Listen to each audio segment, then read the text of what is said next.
මේ ඇපෝපිස් විනාශයේ දෙවියා ලෙස නම් කළ මීටර් 340ක් විශාල දැවැන්ත ග්‍රාහකය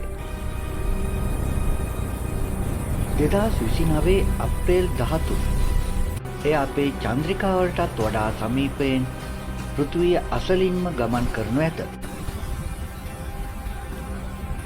පැරිසියේ අයිපල් කුළුණටත් වඩා විශාල මේ පර්වතය තත්පරයට කිලෝමීටර් 30ක වේගයෙන් අභ්‍යවකාශයේ ඇදී එනවා.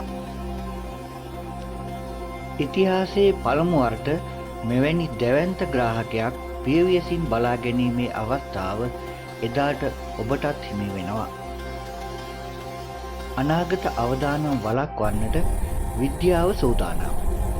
ඇපෝපිස් දැන් අනතුරක් නෙවෙයි. එය සොබාදාමේ අපූර්ව දායාදයක්.